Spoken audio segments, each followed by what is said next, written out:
Lo que el mundo conoce como el Nuevo Testamento, los Evangelios, sin lugar a duda encajan a la perfección en la vida y literatura judía del primer siglo. Y las parábolas del Evangelio son parte del género más amplio de parábolas de historias judías que se encuentran en la literatura rabínica.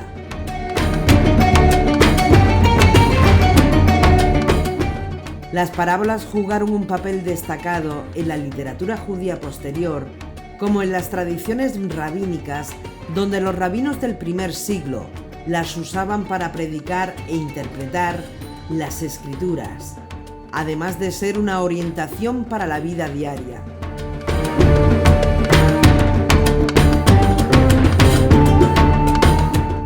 Los rabinos solían usar parábolas para predicar sermones en las sinagogas y estudiar la Torá con sus estudiantes. En consecuencia, si Yeshua usó parábolas, ¿cuáles son, entonces, las conexiones entre las parábolas de Yeshua y las parábolas de la tradición rabínica?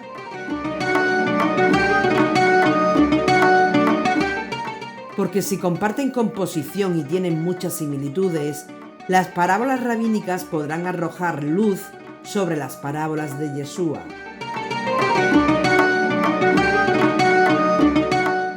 Al final del sermón de la montaña de Yeshua, nos encontramos con una parábola, la parábola de los cimientos o la parábola de la casa sobre la roca.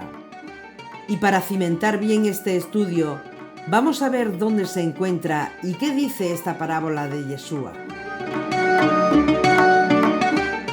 En el Evangelio de Mateo, y presten mucha atención, en el contexto del Sermón de la Montaña, dice: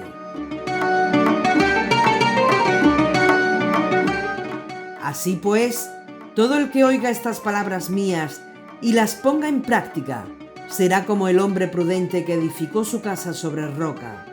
Cayó la lluvia, vinieron los torrentes, soplaron los vientos y embistieron contra aquella casa. Pero ella no cayó, porque estaba cimentada sobre roca.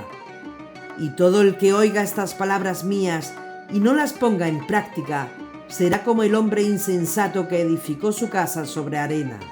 Cayó la lluvia, vinieron los torrentes, soplaron los vientos, irrumpieron contra aquella casa y cayó, y fue grande su ruina. Mateo 7, 24-27. Y esta parábola también la podemos encontrar en el Evangelio de Lucas. ¿Por qué me llamáis Señor, Señor, y no hacéis lo que digo? Todo el que venga a mí y oiga mis palabras y las ponga en práctica, os voy a mostrar a quién es semejante. Es semejante a un hombre que al edificar una casa, cavó profundamente y puso los cimientos sobre roca. Al sobrevenir una inundación, rompió el torrente contra aquella casa, pero no pudo destruirla por estar bien edificada. Pero el que haya oído y no haya puesto en práctica, es semejante a un hombre que edificó una casa sobre tierra, sin cimientos, contra la que rompió el torrente y al instante se desplomó y fue grande la ruina de aquella casa. Lucas 6, 46-49.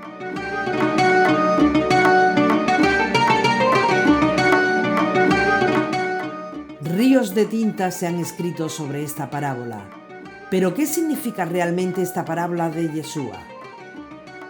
Posiblemente, cuando expongamos el significado real de esta parábola, muchos se sorprendan, pero antes nos preguntamos: ¿cuál es el significado simbólico del término roca en las Escrituras?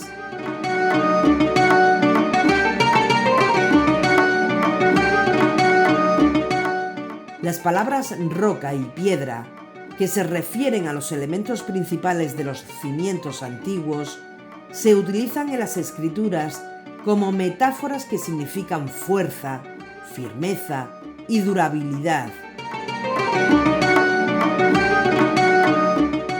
Los profetas usaron estas metáforas de diversas maneras, dando una impresión del carácter inquebrantable de Dios, así como la necesidad de solidaridad espiritual en la base y estructura de nuestras propias vidas.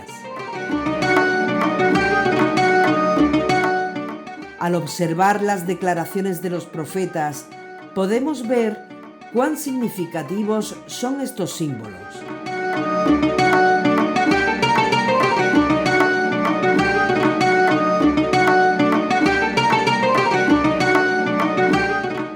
Moisés habló del Dios de Israel como una roca.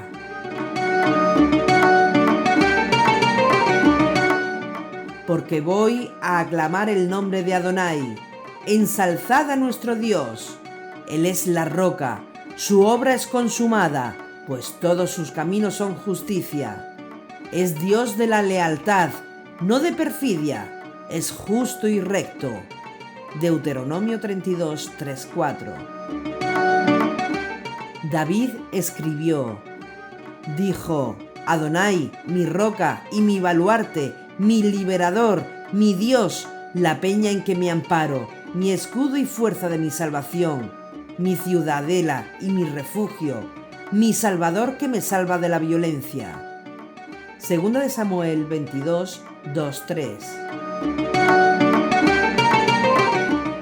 El patriarca Jacob se refirió al Señor como el pastor, la piedra de Israel. Pero es roto su arco violentamente y se aflojan los músculos de sus brazos por las manos del fuerte de Jacob, por el nombre del pastor, la piedra de Israel. Génesis 49, 24. Esta piedra se identifica en la revelación de los últimos días como el Mesías. E Isaías habló en particular del Señor como piedra probada, piedra angular preciosa y cimiento seguro. Por eso así dice el Señor Adonai: He aquí que yo pongo por fundamento en Sión una piedra elegida, angular, preciosa y fundamental. Quien tuviere fe en ella no vacilará. Isaías 28, 16.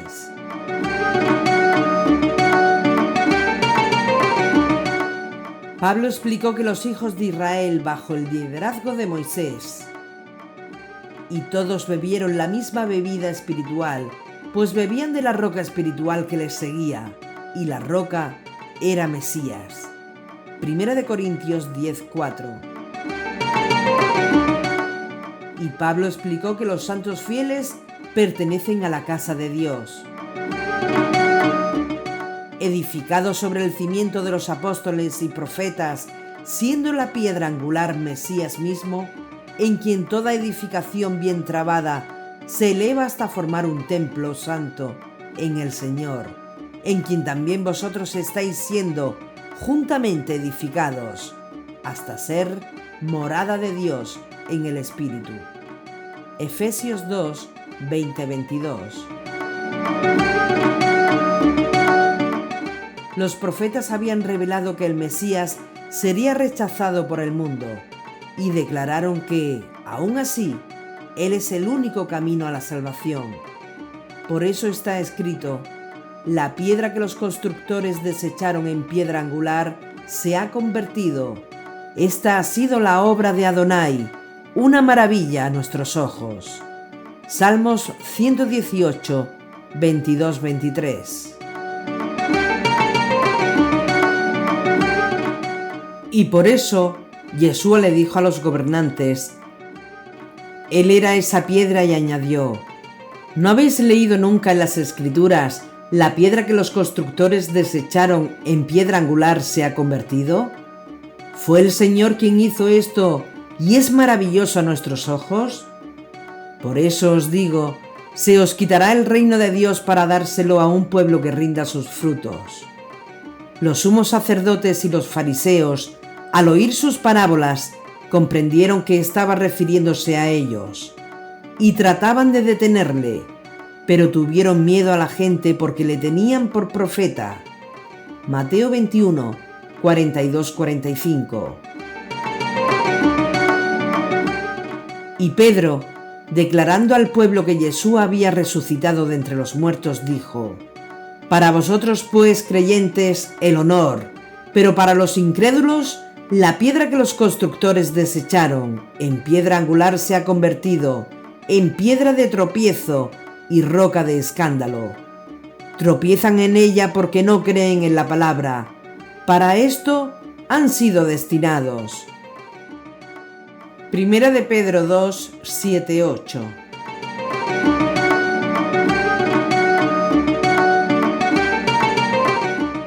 Por eso Yeshua es llamado piedra de tropiezo para los que lo rechazan, y esta piedra se convertirá en el grande, el último y el único fundamento seguro sobre el cual se puede edificar.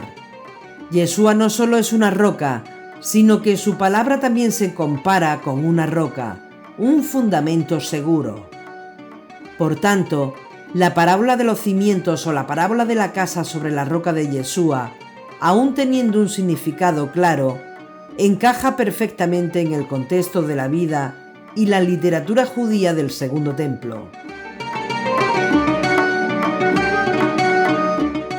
Por ejemplo, al estudiar la parábola de Yeshua en Mateo 7, 24-27, encaja con una versión sorprendentemente similar en Pirkei Avot de Rabbi Natán, donde aprendemos que el contexto judío original de esta parábola fue un debate sobre qué era más importante, las buenas obras o el estudio de la Torá.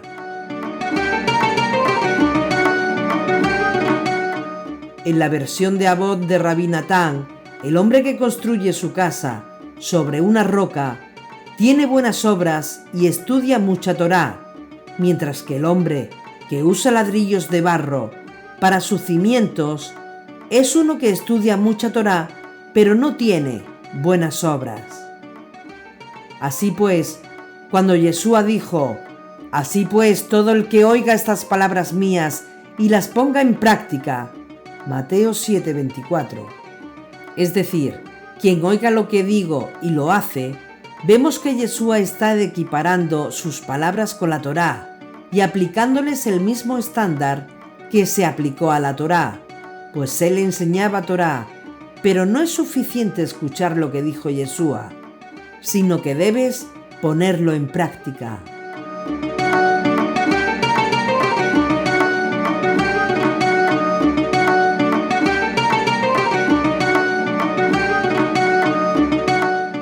En Avot de Rabbi Natán dice: Rabí Elazar ben Azirá diría: si no hay Torá, no hay decencia común.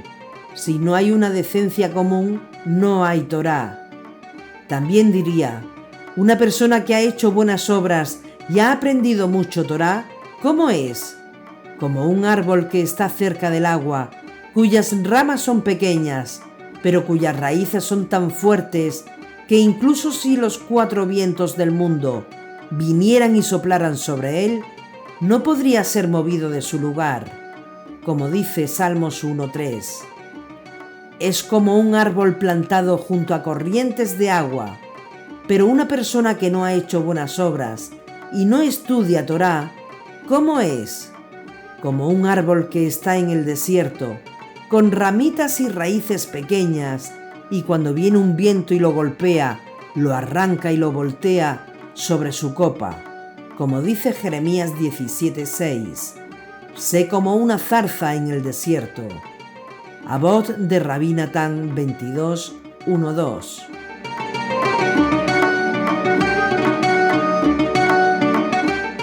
Eliseo ben Abuyá diría: una persona que ha hecho buenas obras y ha aprendido mucho Torá, ¿cómo es?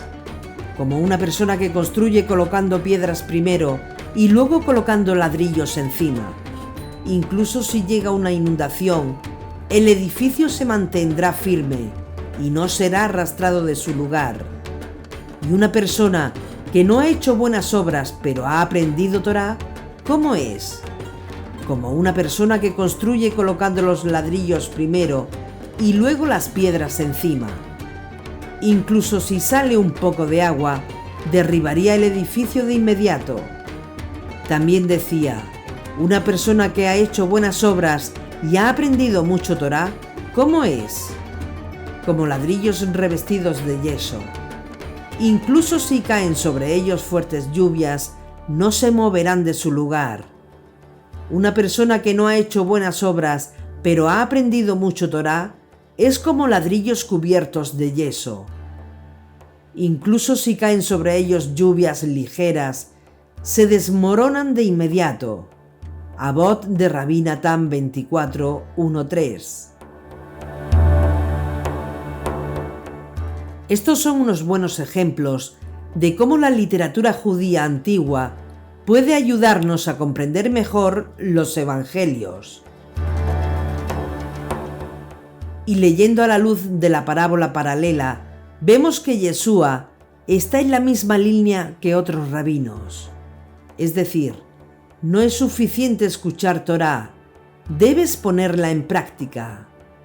O dicho de otra forma, por fe somos salvos. Sí, pero solo la fe no basta. La fe se perfecciona por las obras y menos que esto nos sirve. Porque así como el cuerpo sin espíritu está muerto, así también la fe sin obras está muerta. Santiago 2, 26.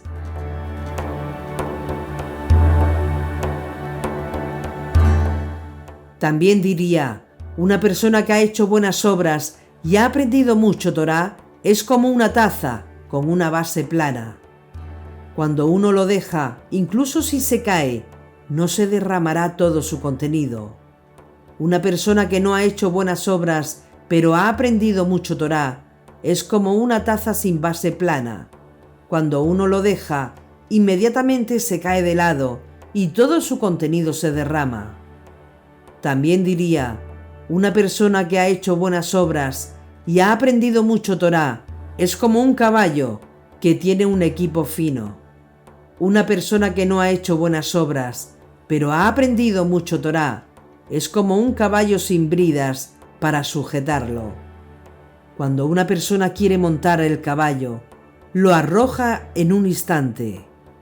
Avot de Rabbi Natán 24, 1-4.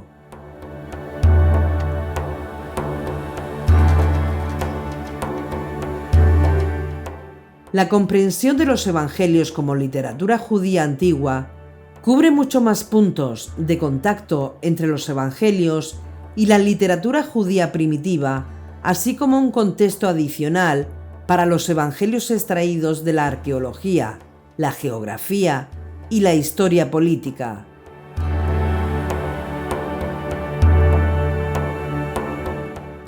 Otro ejemplo de esto lo podemos encontrar con la frase el seno de Abraham.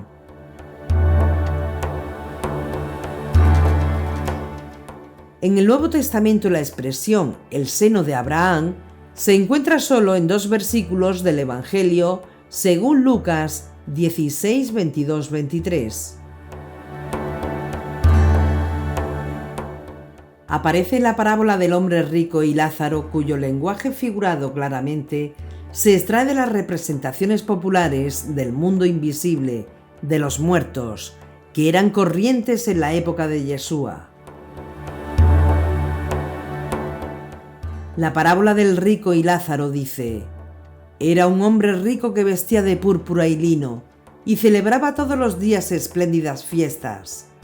Y uno pobre, llamado Lázaro, que echado junto a su portal, cubierto de llagas, deseaba hartarse de lo que caía de la mesa del rico, pero hasta los perros venían y le lamían las llagas. Sucedió, pues, que murió el pobre y fue llevado por los ángeles al seno de Abraham. Murió también el rico y fue sepultado. Estando en el sepulcro entre tormentos, levantó los ojos y vio a lo lejos a Abraham y a Lázaro en su seno, y gritando dijo: Padre Abraham, ten compasión de mí y envía a Lázaro a que moje en agua la punta de su dedo y refresque mi lengua, porque estoy atormentado en esta llama.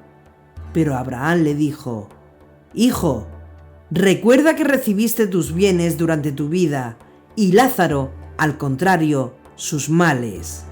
Ahora pues, Él es aquí consolado y tú atormentado. Y además, entre nosotros y vosotros se interpone un gran abismo, de modo que los que quieran pasar de aquí a vosotros no puedan, ni de ahí puedan pasar donde nosotros. Replicó: con todo, te ruego, Padre, que le envíes a la casa de mi padre, porque tengo 5 hermanos, para que les dé testimonio, y no vengan también ellos a este lugar de tormento. Díjole Abraham: tienen a Moisés y a los profetas, que les oigan. Él dijo: no, padre Abraham, sino que si alguno de entre los muertos va donde ellos, se convertirán. Le contestó: si no oyen a Moisés y a los profetas, tampoco se convencerán, aunque un muerto resucite. Lucas 16, 19-31.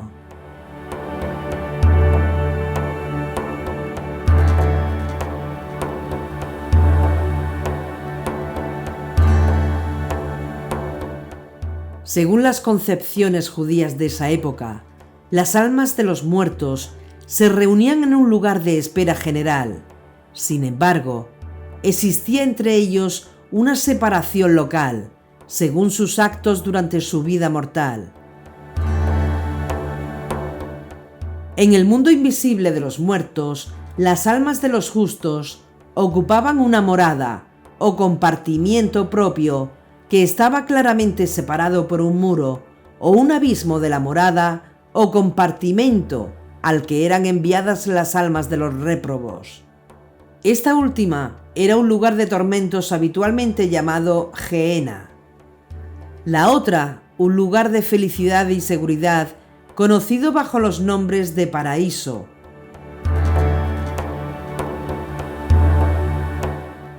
Yeshua le dijo: yo te aseguro, hoy estarás conmigo en el paraíso. Lucas 23:42. Y el seno de Abraham. Sucedió pues que murió el pobre y fue llevado por los ángeles al seno de Abraham. Lucas 16:22. Esta forma para referirse a una especie de otra vida celestial no ocurre en la literatura judía hasta Pesiktá de Rabab Kahana. También se utiliza de esta manera en el Talmud de Babilonia y en Pesiktá Rabati.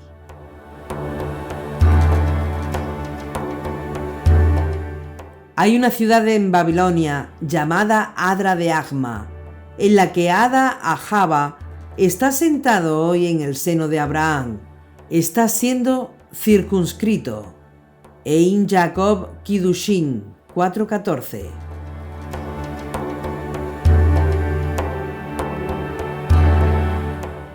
En Lucas 16, en la parábola de Lázaro y el rico, cuando el desamparado Lázaro muere, es llevado por ángeles al seno de Abraham, lo que contrasta con el rico, que sufre tormento en el Hades y tiene mucha sed. Es poco probable que Lucas, la mención del seno de Abraham, sea una adición editorial tardía de un escriba, ya que el seno de Abraham aparece en manuscritos muy tempranos que son anteriores a estos midrashim.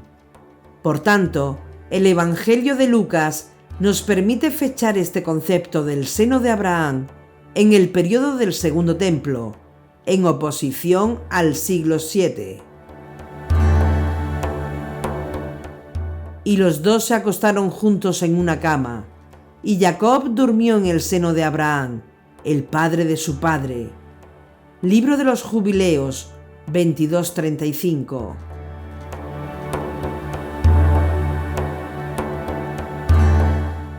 En Kedushin 72b se dice que Ada Bar Ahava, un rabino del siglo III, está sentado en el seno de Abraham, lo que significa que ha entrado en el paraíso. Con esto debe compararse la declaración de Rabí Levi: en el mundo venidero Abraham se sienta a la puerta de la Gehenna y no permite que entre nadie que lleve el sello del pacto. Por tanto, en el judaísmo, el seno de Abraham es un modismo judío que significó y significa paraíso.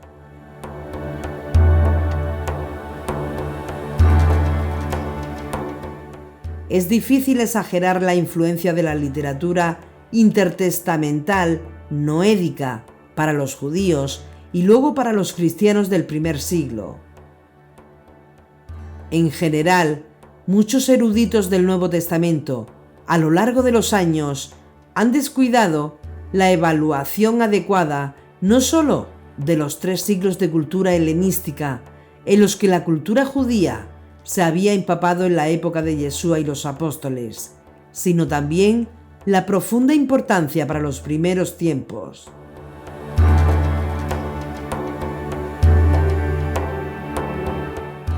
La Asamblea de Creyentes, bastante explícita en numerosos lugares del Nuevo Testamento, la angelología, demonología, cosmología y escatología de textos como Primera de Enoc y Jubileos. Con demasiada frecuencia en el pasado, el judaísmo piadoso del Nuevo Testamento y los estudios de la asamblea primitiva del primer siglo ha sido una abstracción fantástica extraída de partes iguales de los profetas bíblicos y del judaísmo rabínico posterior. Mientras que las omnipresentes influencias griegas y persas y apocalípticas y otras de esa época notable y gloriosamente culturalmente promiscua han sido ignoradas o tratadas como características menores extrañas del judaísmo antiguo tardío, así como, por supuesto, corrupciones.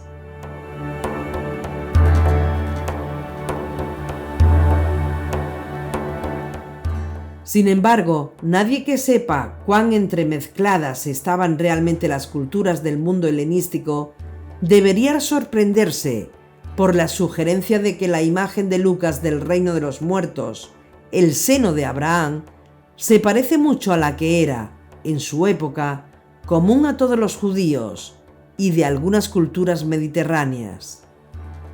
En definitiva, cuando Yeshua enseñaba en parábolas, usaba un lenguaje que era totalmente comprendido por su audiencia.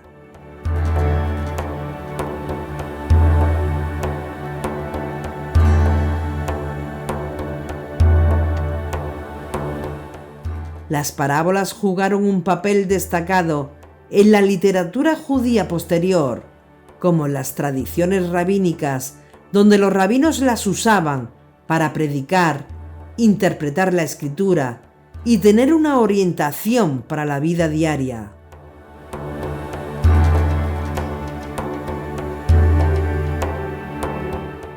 ¿Cuáles son entonces las conexiones entre las parábolas de Yeshua y las parábolas de la tradición rabínica?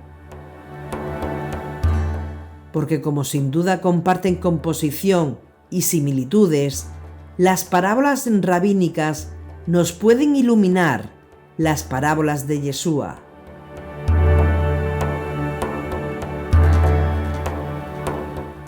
Por ejemplo, el rey y una fiesta de bodas en Mateo 22, 1-14 contrasta lo mismo que la parábola en Lucas 14, 16, 24, en la que un hombre da un gran banquete y se asemejan enormemente a las representaciones de reyes en parábolas rabínicas que simbolizan las acciones de Dios.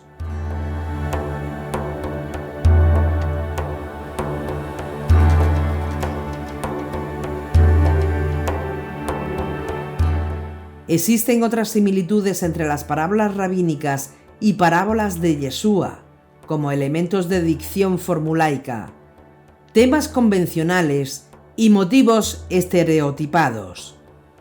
Por tanto, las parábolas rabínicas y las parábolas de Yeshua provienen de una tradición que tuvo una narrativa común.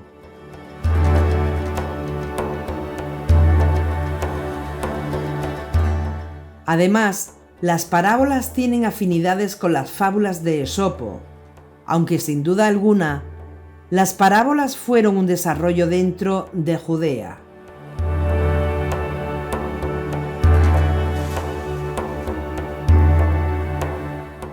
Como ya afirmaron otros rabinos y estudiosos, las parábolas rabínicas no exegéticas de tipo ético y las diferencias entre las parábolas de Yeshua y las palabras rabínicas posteriores se deben principalmente a un nuevo enfoque rabínico sobre la explicación de los pasajes bíblicos. Hay diferencias notables en forma, contenido y aplicación entre las parábolas de Yeshua y las parábolas rabínicas.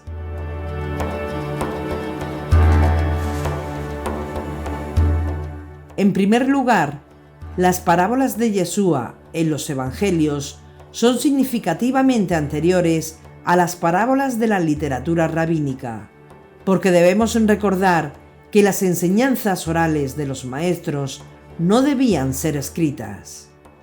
En segundo lugar, porque la forma de las parábolas rabínicas parece haber cambiado con el tiempo, con varios usos y en varios contextos.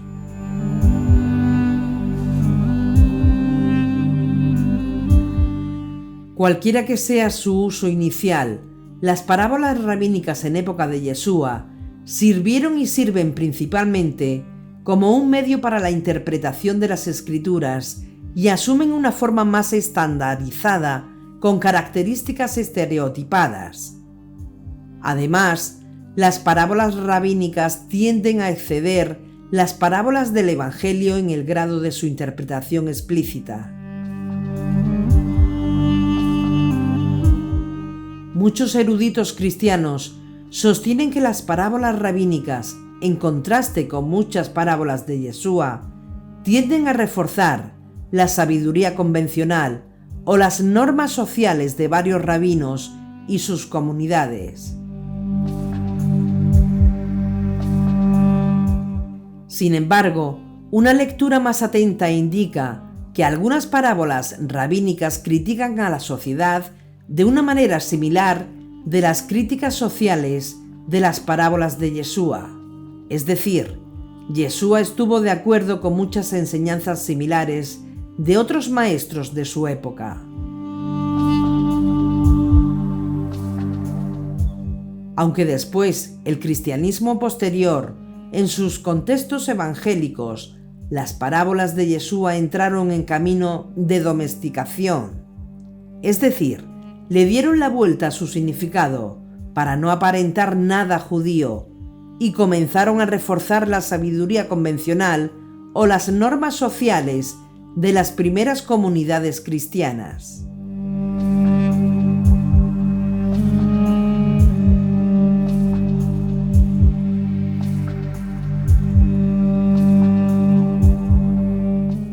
Desafortunadamente, la escasez de evidencia escrita, principalmente debido a la tradición oral, nos impide detectar una trayectoria entre las parábolas de Yeshua y las parábolas rabínicas si existiera.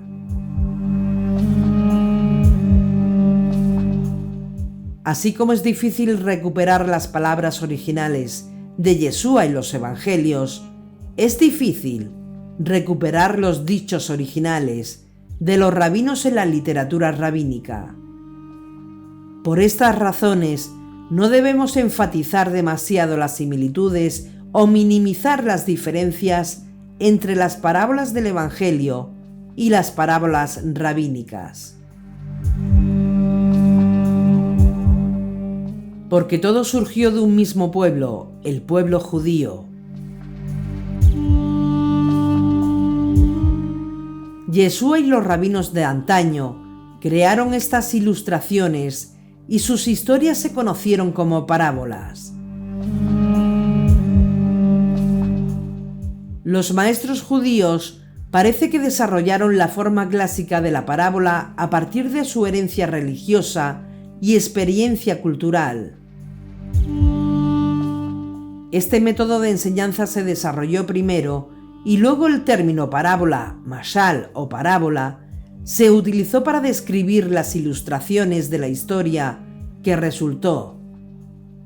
Mientras las parábolas tienen un mensaje que trasciende el tiempo, la reinterpretación de las ilustraciones en un nuevo contexto a menudo ha distorsionado el significado auténtico.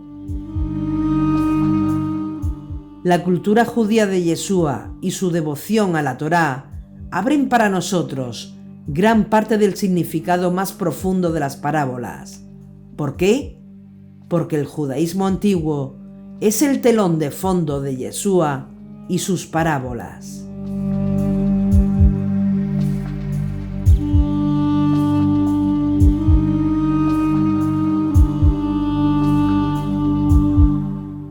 Los evangelios nos aclaran una cosa, y es que a Yeshua le gustaba enseñar en parábolas.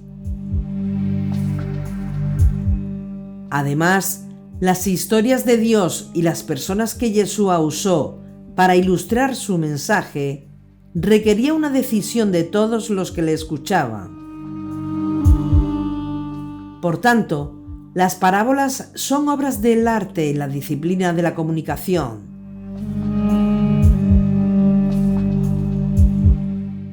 De hecho, las parábolas de Yeshua son primordiales ejemplos de Agadá judía.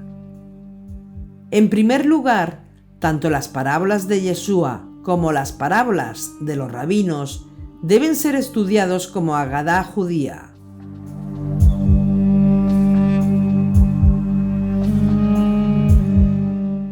La Agadá, o narración con un mensaje, tiene su propia dinámica dentro de los parámetros religiosos y éticos. A menudo eran diseñadas para ser entretenidas o incluso cautivadoras, proclamando un mensaje poderoso que generalmente exige una decisión. Y una buena historia puede aclarar el asunto mejor que un sermón. A menudo una ilustración terrenal dice mucho más que una elevada homilía. Pero la Agadá es más que entretener con historias, porque tiene un propósito superior, centrado en el camino de Dios y entre gente a quien ama. Después de todo, el enfoque de la Agadá es comprender la naturaleza divina.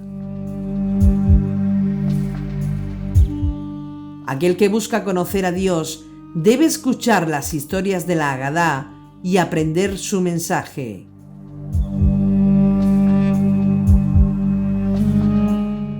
De igual modo que la iluminación antecede a la obediencia, la Agadá abre un camino para los estudiantes que aman a Dios y buscan sus caminos.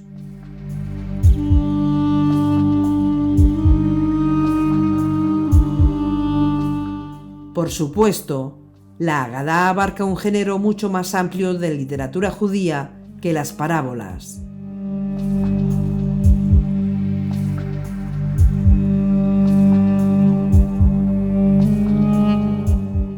En términos generales, todo lo que no sea halajá, tradición legal o midrash puede llamarse Agadá. Pero la Agadá se encuentra en abundancia en midrash, así como en algunos textos halágicos.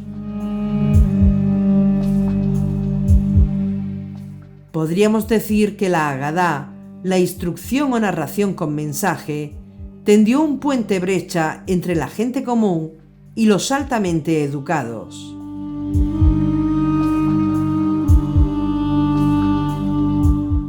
Centrándose en el corazón y la imaginación, la Agadá llegó a las personas en todos los niveles, desde los eruditos hasta los no instruidos, en los caminos de la Torá.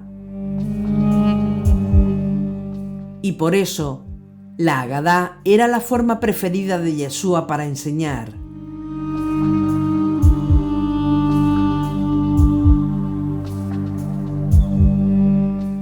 La Agadá nos introduce en un reino que se encuentra más allá del rango de expresión.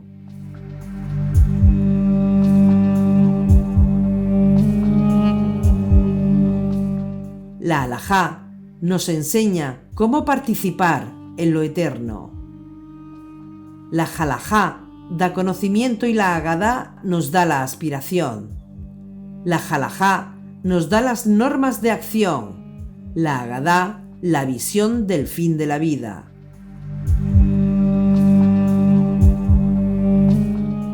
La enseñanza con mensaje, la Agadá, inspira a la gente, mientras que la Halajá se ocupa más bien de los detalles.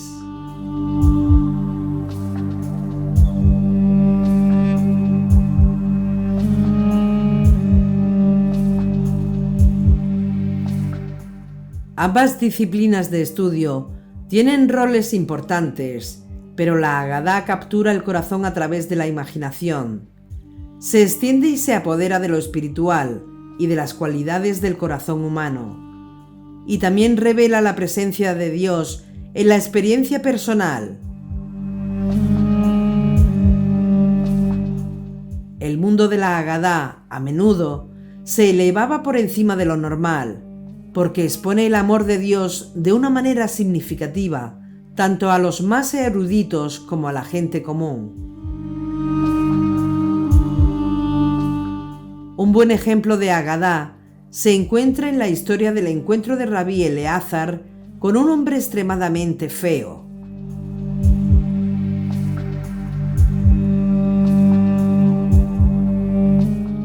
En una ocasión, el rabino Eleazar, hijo del rabino Simeón, venía de Migdal Gedor, de la casa de su maestro. Cabalgaba tranquilamente en su burro junto a la orilla del río y se sentía feliz y eufórico porque había estudiado mucha Torá. Allí se encontró con un hombre extremadamente feo que lo saludó. «La paz sea contigo, rabino». Él, sin embargo, no devolvió su saludo, pero en cambio le dijo: «Raca, vacío o bueno para nada, como feo eres. ¿Todos en tu ciudad son tan feos como tú?» El hombre respondió: «No lo sé, pero ve y dile al artesano que me hizo, qué feo es el vaso que has hecho».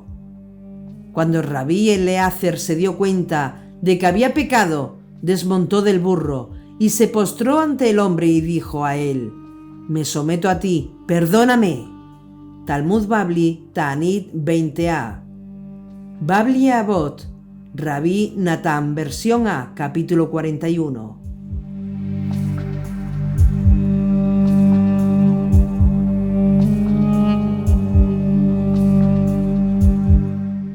El rabino Eleazar no pudo contener su lengua. Cuando se encontró con el excelente hombre que era horriblemente feo, todo lo que podía pensar el rabino era en esa fealdad.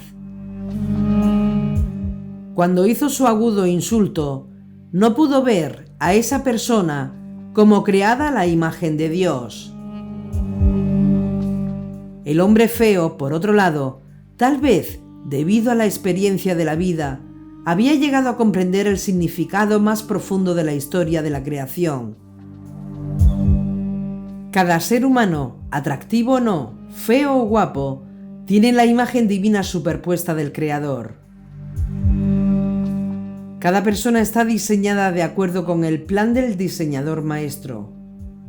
Por tanto, en el mundo de Agadá, uno descubre la sana tensión entre un erudito y un hombre erudito de Torá. En este caso, el noble erudito, que tuvo el privilegio de estudiar Torá todo el día, se cruzó con el jornalero ignorante. El erudito monta un burro, el feo camina. Las oportunidades del académico en educación y la posición financiera superior excede con creces la del jornalero, que tuvo que trabajar duro para sobrevivir. Pero, ¿quién tiene mayor sabiduría? ¿El erudito de Torá o el feo jornalero del camino?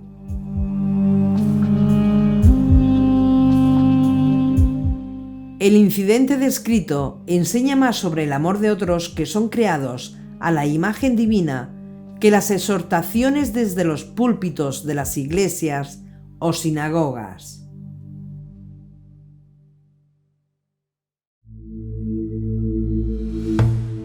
La Agadá llega al corazón y desafía la mente. Eso inspira a la gente a ver la imagen de Dios incluso en el rostro de otro ser humano, aun siendo con una apariencia miserable y desagradable.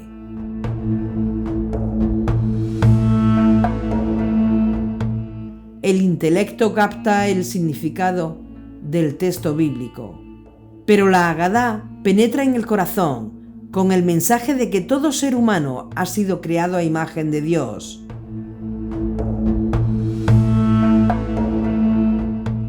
De acuerdo con el hombre excesivamente feo, se puede hacer una comparación parecida a una parábola entre un artesano humano que forma un recipiente y el creador divino que formó cada persona. La historia ilustra además las profundas raíces judías de las enseñanzas de Yeshua sobre el amor.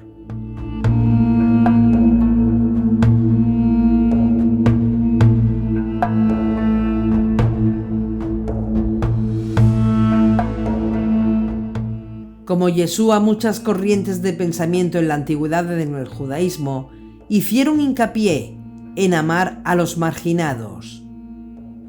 Si pudiéramos preguntar, muchos maestros judíos de la época de Yeshua hubieran abrazado fuertemente el mandamiento de Yeshua. Pues yo os digo, amad a vuestros enemigos y rogad por los que os persigan. Mateo 5:44.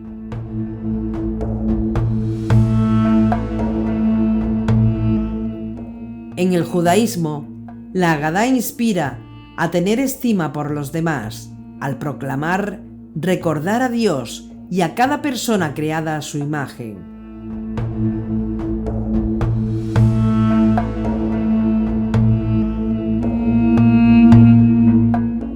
La Biblia describe la historia de la creación. La Agadá revela a los creados a imagen de Dios en los rostros anónimos de toda la humanidad.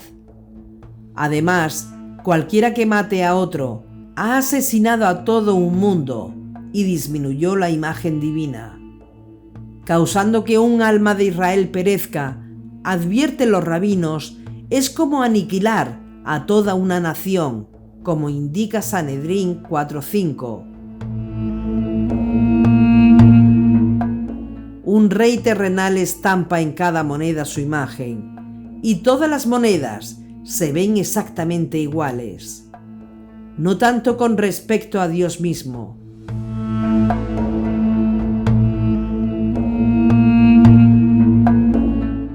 Los rabinos enseñan, el Rey de Reyes, el Santo, bendito sea, ha estampado a cada ser humano con la semejanza del primer humano, y no hay un solo individuo que tenga el mismo aspecto que otro. Sanedrín 4:5.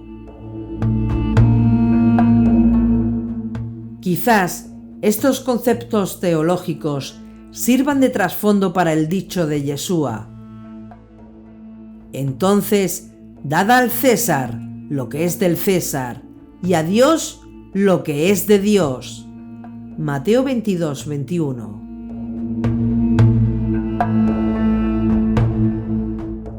Después de todo, la imagen del César solo está estampada en monedas que ha acuñado, pero la imagen divina del Rey de Reyes está estampada sobre cada persona.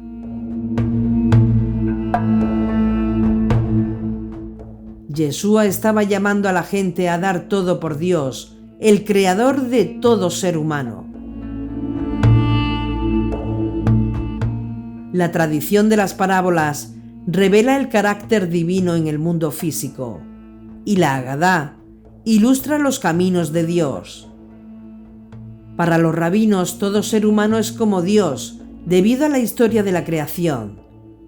Enseñan sobre la creación en la Agadá con el fin de expandir la mente y llegar al alma.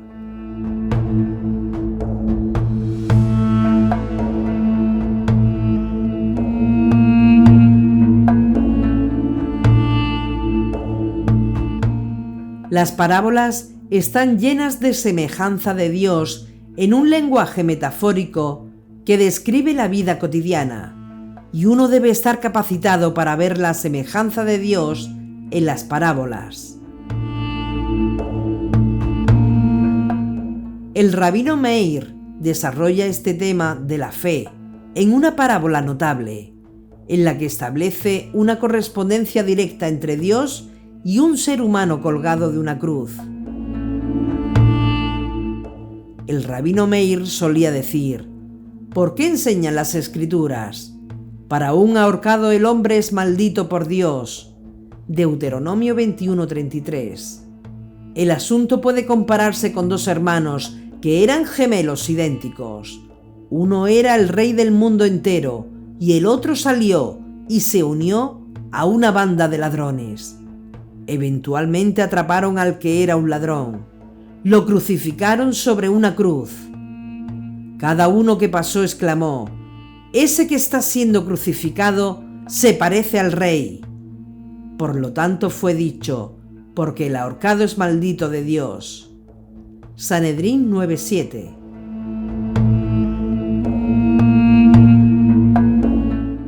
Esta asombrosa parábola compara a Dios y a cada ser humano con el rey de todo el mundo y malvado criminal.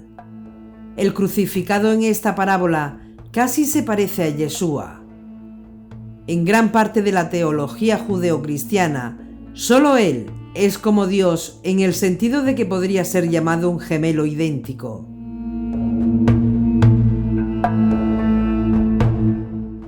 En la creatividad de Rabbi Meir, pensamiento e interpretación de Deuteronomio 21:23, que dice: «porque un colgado es una maldición de Dios». Sin embargo, incluso un criminal puede ser considerado un gemelo divino, porque toda persona ha sido creada a imagen de Dios.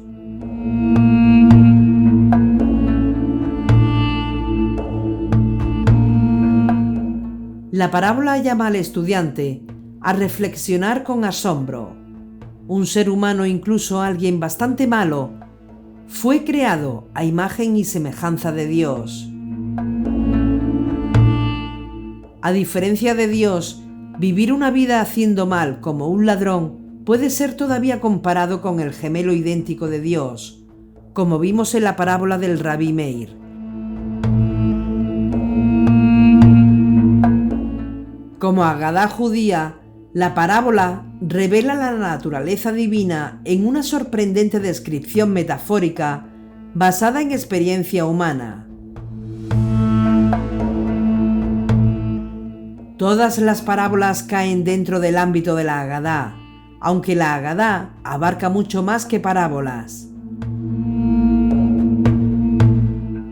La parábola rabínica describe la relación entre Dios y su pueblo, pero deben entender que el significado teológico siempre está presente. A veces, las parábolas ilustran el mensaje de la Torá a través de una redefinición dinámica, pero van más allá de la exégesis. A menudo, las parábolas rabínicas describen la naturaleza divina en el escenario de la vida. El drama se convierte en un modo eficaz de comunicación. El Dios desconocido se revela en lo que es conocido por los humanos y nuestras experiencias de la vida. El entorno sin pretensiones, así como el enfoque sencillo de la mayoría de las parábolas, ha llevado a algunas personas a criticar su sencillez. Quizás por su mensaje popular, lo que hoy en día llamamos populismo, y la naturaleza de estas historias también contribuyó a la degradación de su significado.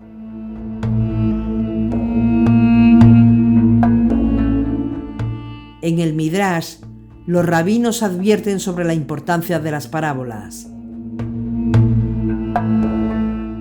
No dejes que la parábola sea considerada a la ligera en tus ojos, porque por medio de la parábola, una persona puede dominar las palabras de la Torá. Midrash Rabbah Shir Hashirim y Song Rav 1:1-8. Las parábolas no son una explicación directa del texto de la Torá, pero atrapa la atención del oyente y comunica un mensaje en un nivel superior que el entendimiento intelectual. Este tipo de ilustración rabínica tiene muchas cosas en común con las enseñanzas de Yeshua. Se debe aprender a escuchar los elementos del folclore y cultura al leer los textos sagrados del judaísmo, tanto el Tanaj como el Nuevo Testamento, porque las parábolas enseñan más por intuición que por precepto. El mensaje es captado en lugar de ser aprendido.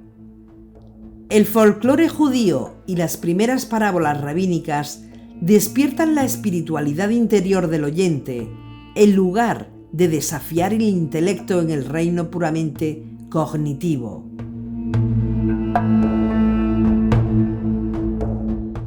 Esto es especialmente cierto en la forma clásica de parábola, tan característico de los evangelios y de las primeras enseñanzas judías.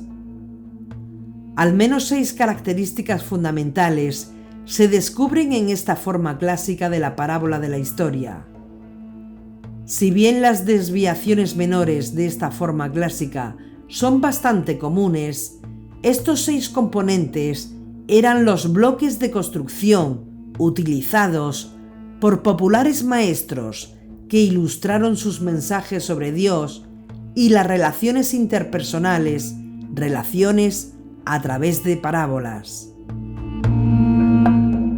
Los 6 componentes son el prolegómeno, la presentación de los personajes, la trama de la historia, el conflicto, la resolución del conflicto y la llamada a la decisión o a la solicitud. Si bien el intérprete debe conocer estas 6 características clásicas de formación de una parábola de la historia, uno encontrará muchas desviaciones de estos fundamentos y componentes. A veces, la historia se simplifica. En ocasiones, se amplía la forma clásica.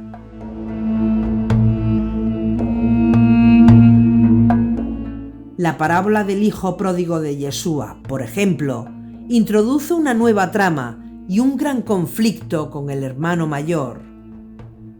Como ilustración, la forma clásica ha sido ampliada. En todo caso, se pueden discernir desviaciones de la forma clásica en el estudio de la tradición de las parábolas. Pero el fundamento de la enseñanza de las parábolas se basa en un modelo que se desarrolló a partir de las enseñanzas orales, populares, de respetados líderes religiosos y expositores de la Biblia hebrea.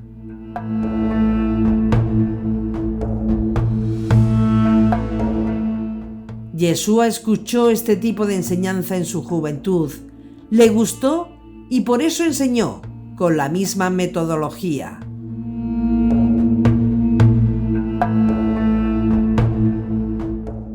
La teología judía de sus parábolas es la esencia de la realidad detrás de la metáfora.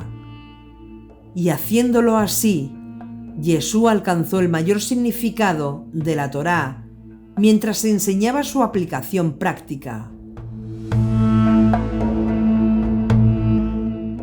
Como parábolas rabínicas, su mensaje capta el oído del estudiante y motiva a esa persona a tomar una decisión.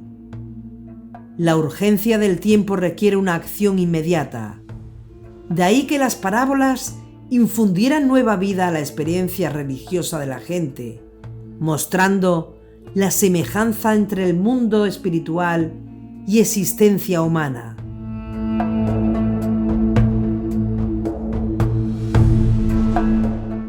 En consecuencia, aprendemos de Yeshua que la espiritualidad judía debe vivirse en la experiencia diaria.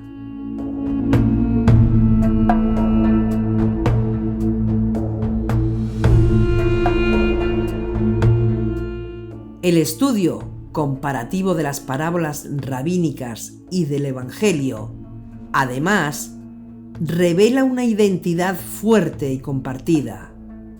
De ahí el significado teológico de las parábolas de Yeshua sean similares a la de la tradición rabínica. Y de ahí que se deba buscar a Yeshua en la sinagoga en lugar de en la iglesia.